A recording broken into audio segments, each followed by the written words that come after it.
Hi guys!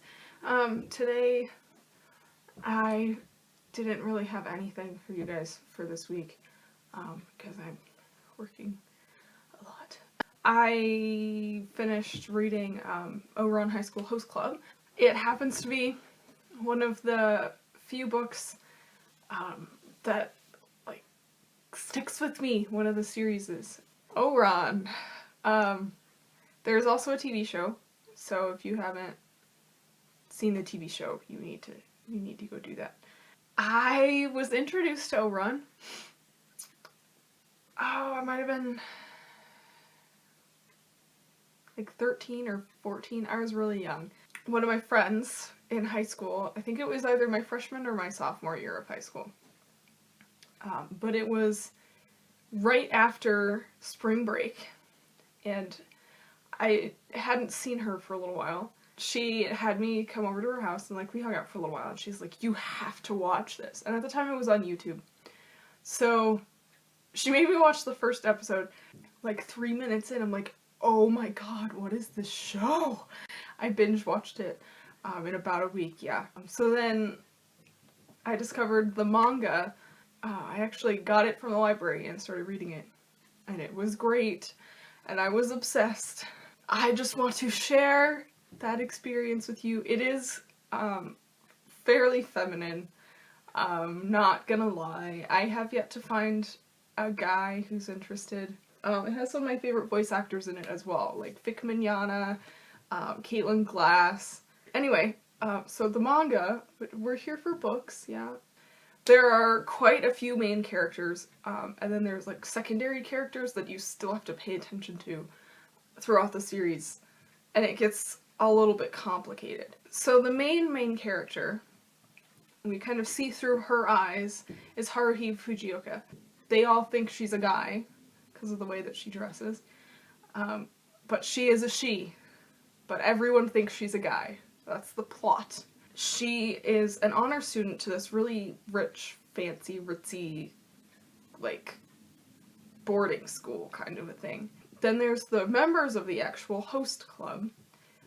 Their main member is Tamaki, and he's like the head. He put it all together and like set up the whole thing. He is the princely character.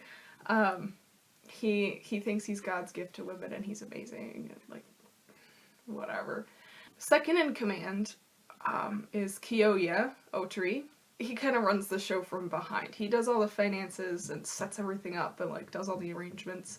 The next important people, I guess, would be the twins, Hikaru and Kaoru Hitachi, and they're identical twins and people find it very difficult to keep them apart, but Haruhi manages to do it. They are mischievous. Then we have Honey Senpai, who is a 17-year-old boy.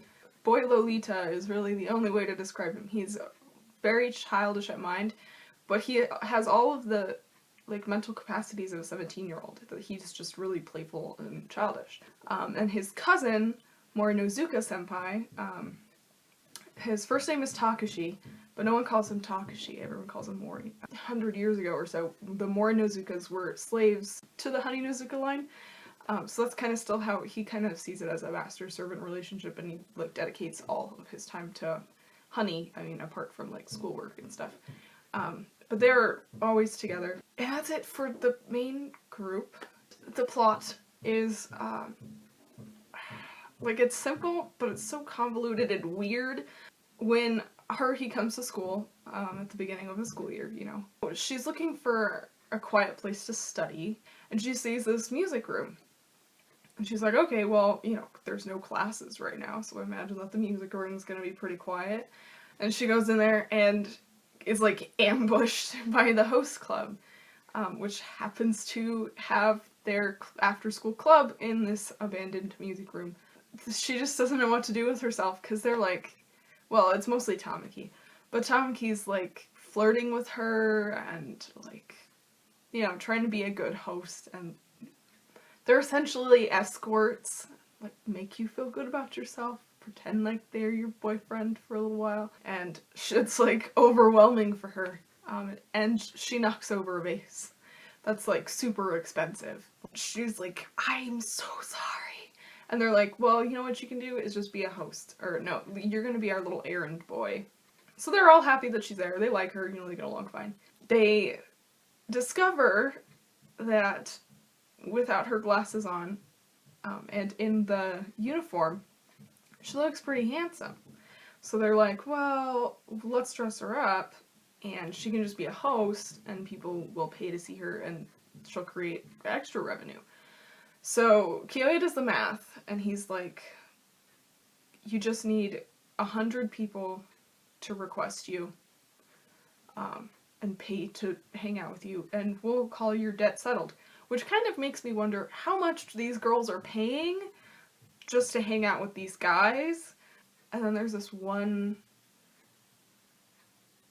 customer that doesn't like her because Tamaki is kind of doting on her, and trying to make her his apprentice, and just doesn't like her, and so she kind of sabotages her in any way she can to kind of get her discredited and out of the host club and away from Tamaki.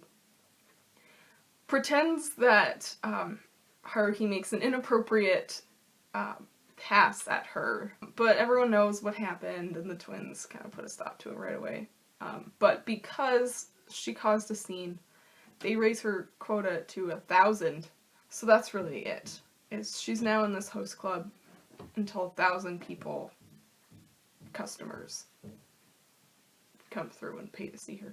I really connect with Haruhi. I think I share a few of her qualities. She's totally okay with bugs though, and I don't understand that. I really love it. I gave them all like 5 out of 5, like every single volume. It is definitely geared more towards women, but I love the characters, and I think